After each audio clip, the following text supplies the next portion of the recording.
Hi, it's Sadie. It's Angelina. Welcome back to Monologue Much, where we give our opinions on controversial topics that you might be interested in. Let's get into it. Okay, so today is going to be a little bit more serious because we're going to be talking about things such as abortion, love, and intimacy coordinators. Our first question is, should abortion be legal everywhere? I think it should be. I also think it should be. Well, because, people are going to get abortions no matter what. It's just going to get them in less safe manners. It's not going to stop people. It's just going to stop people from doing it safely and legally. Yep. And also, the thing is it's not your body, so stop telling people what to do with it. Mm-hmm. And then with that, yes, people put a lot of emotion and their faith and stuff like that. They put that into it too. And those things should be very separate, especially when it comes to the actual decision of it. Because if you don't have the money to raise a child, if you don't have the support system, if this is a literal baby and don't have literally anything and you can't support this child, so you're making another homeless family because you can't support something with stuff you don't have. Or if you don't love the child, that child's not going to have a good life. This is true. There's no... I think then it might come down to either that or adoption. I feel like that could also work. Yeah, but we already have so many kids in the system. Mm-hmm. We literally... Yeah. I don't think you... if you don't want a kid, you shouldn't be having a kid. I don't like that people are trying to ban it completely, because if you don't like it, don't get it.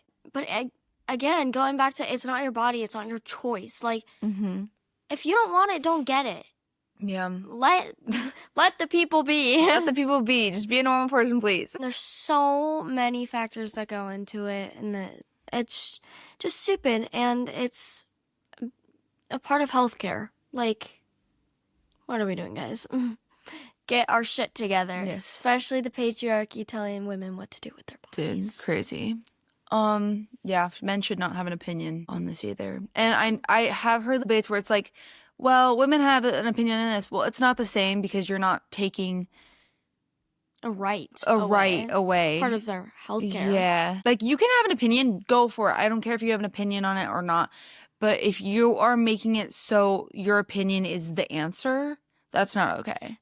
Men's opinions on this certain subject should not matter. They shouldn't come into consideration. They shouldn't be the reason why we don't have this right anymore. No, and we're not making up rights about men. Yeah. We're not gonna take away their rights or their healthcare. Also, get away from hospitals and pregnancy places. Stop rioting in front of them because, hey guys, no. Also, not to mention, where people often riot or protest in front of Planned Parenthood, half the time they're not even getting abortions. There's so many other things. They could be getting birth control. Seriously. Blah, blah, blah. Also, some people don't support birth control. That's crazy. If seriously, birth control, it's not just used for... If you seriously don't understand how birth control works, lock in. But people don't just use it for not getting pregnant. People use it for their hormones.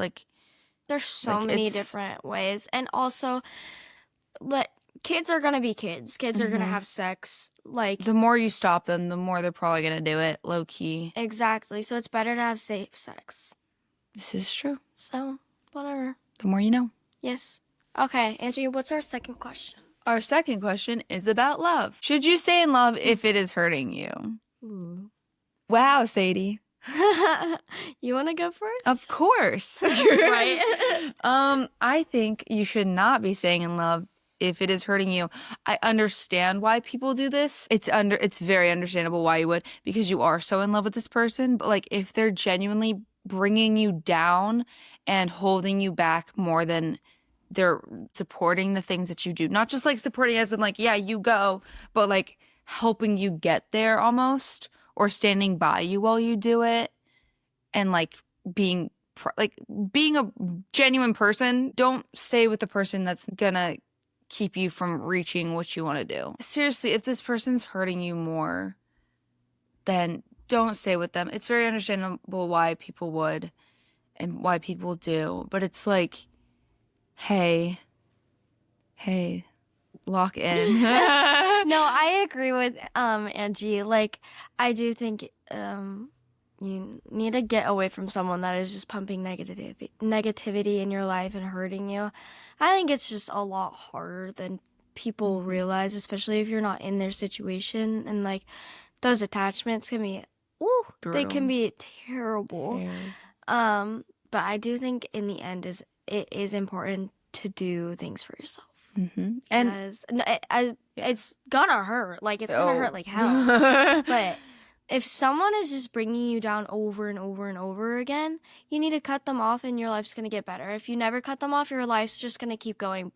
That's bars. Also, just like, you can't love someone who's not reciprocating that love. It's so much harder because then it adds to like everything. Like, you can't be a genuine person with someone if you don't love them. Yeah. So on that side, if you don't think you are giving the love to someone else, then let them go. Yeah. Because it's not fair. Also, like, if your partner is like struggling with whatever it is they're struggling with, it could be like mental health things, blah, blah, blah, and it's affecting you, and they like keep saying they want to change, but they're not. At the end of the day, you can't change someone that doesn't want to change. Bars. And that sucks. Yes. That sucks so much, because as much as they might tell you they do, if they're not putting that in that actual effort, nothing's going to change. Yeah. It's all going to stay the same. You guys are going to keep having the same problems, and that sucks. But honestly, you just need to have open communication with your partner. That is a very, very big thing. Open, please, and honesty. As soon as you have those thoughts or issues, just communicate, guys. She's very big on that, and I'm very happy that she is. I will also say, like, if you are worried about that kind of stuff, just like make sure you're with and you're being like a genuine person. Like, literally just be a normal functioning person in society, and you will be able to understand where people are coming from and have the empathy for that, but then also realize that, hey, you can get back together later if you genuinely love this person more than anything in the whole entire world. But it's just not working because of, like, just opposing things happening in your lives or emotions or things. But genuinely, you cannot change a person, like, genuinely. Like, they can try, but you're always going to go back to the same thing just because that's how you're wired. Yeah. If you're changing someone's, like, routine, sure. But if it's their personality or how they were treated, like, you can't change something that's it doesn't necessarily gonna be changed. Make them a bad person either. Like, no. One of my good friends gave me like advice that like actually stuck to me, where it's like, you two can both be great people and love greatly, but then not love the way that's right for each other. Yes. And that's, I feel like, something really important to remember. Also, I feel like you should always put yourself first. Please. You should always love yourself more than you love anybody else, because at the end of the day, that's all you have. Yeah. You only have yourself. And if you, like, say I'm sitting here and I'm in a terrible relationship, if you would tell your friend like, to leave that person, you word it better. If I was in a relationship that was treating her as bad as a relationship in the past has treated her, would you let me stay in that relationship? And if the answer is no, then well, that's because you care about the other person. So you need to care about yourself, like you do that. You only have yourself. Yeah, you need to not be hypocritical with your advice. Like, which we're both guilty of, but it's fine. But it's like, seriously, we need to get better at it. We really do. We're very stubborn people. Yes, we are very. Well, but it's fine. No, it's fine. We're not that. It's fine. Anywho. Okay, that leads us to our last question. Should intimacy coordinators be mandatory on all film sets and theater? Well, which I think we need to have a lot more intimacy coordinators than we do have. Yes.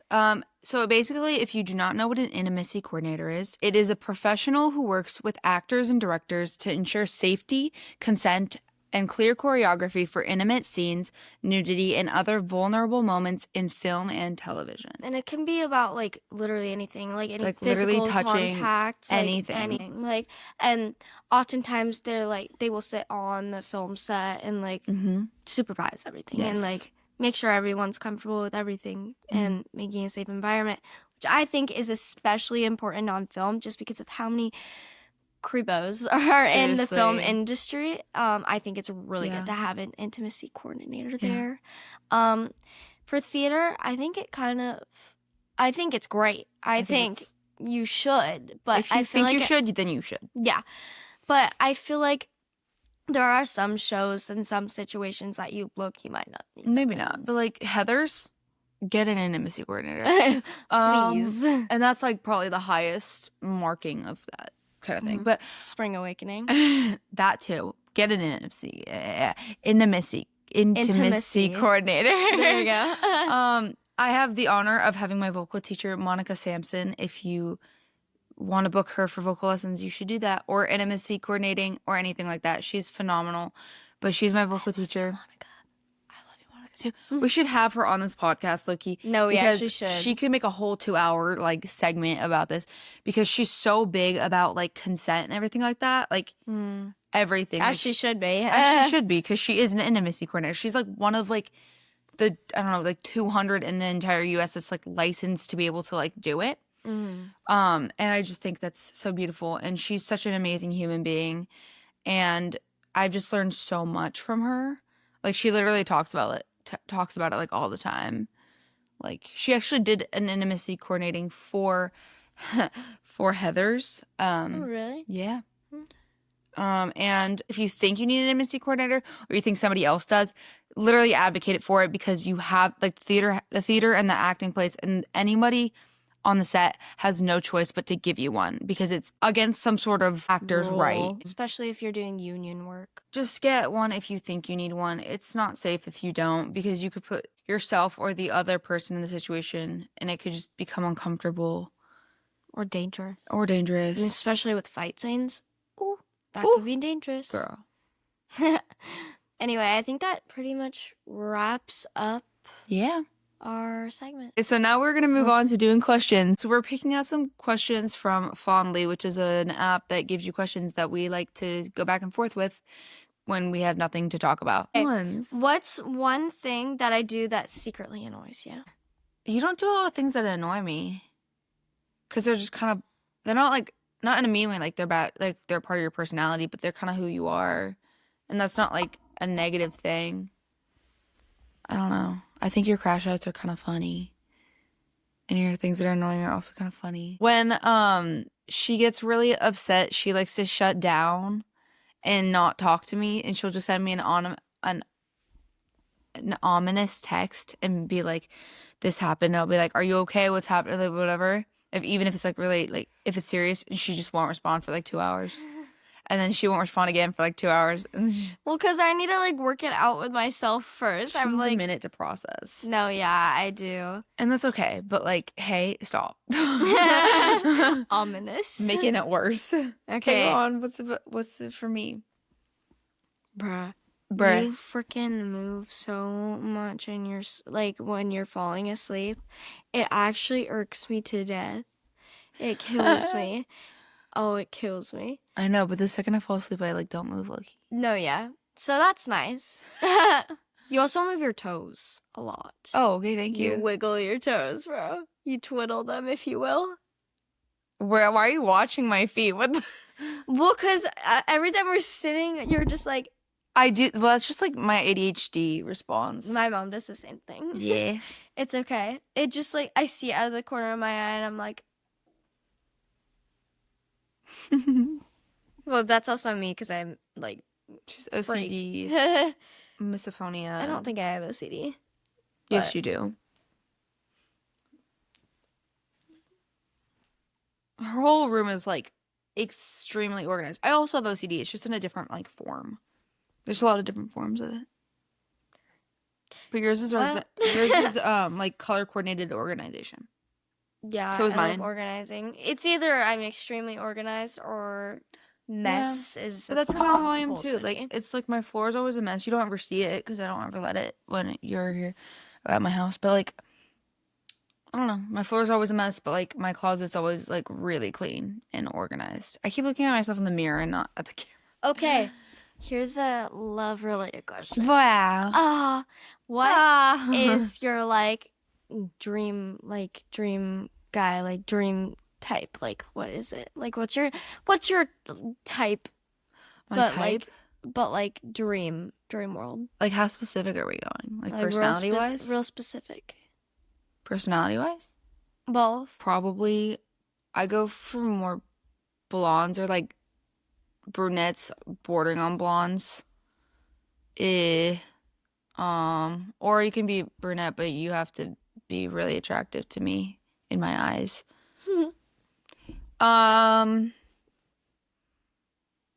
Taller, personality wise, just really sweet, like a genuine person, outgoing, able to talk to like pretty much anyone. With girls, I mean, like, don't do that, but like, but like, if you're gonna do it, just you can be nice. I don't really care. Genuinely just being a normal person, but then also just like making sure that I have everything. Also, hey, get me flowers, please. Like, if you make a bouquet for me, you won me, bruh. This is true. Yes. I like don't go for looks. Like my. Oh, it's so bad. Sorry. Okay. It's embarrassing, guys. Shh. We don't need to hurt people's feelings. In a hypothetical dream world, brunette. I love brunettes. I'm convinced that blondes are evil. They are low-key, but it's okay. Blondes are evil. But that's why I'm picky about personality too, though. Brunette, ugly cute. Where it's like, they're like, I don't like super attractive guys. Like, I like when they have a little bit ugly in them. So it's okay. A little? This is a hypothetical dream world. Okay. Oh. So where they're like ugly cute. Tall. I like tall. They don't need to be super tall. Maybe like 6'2". Beautiful. I love that height difference. That's a good height. Yeah. I think over that gets scary. That's my opinion. I mean, over that is great. But like, I feel like over that I would be like, right. If you are, well, sure, why not? But like, and then that's not what I immediately. A very like not nonchalant, like literally the opposite. Oh my god, of nonchalant. Same. Do not be nonchalant. I swear to God. I hate nonchalant. And then being kind of protective over me without crossing that boundary of really like good.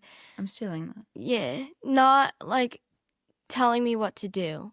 Do not tell me what to do. Do not tell her what to do. I'll kill you. Do not tell me what to do either. I'll get really mad. No, yeah.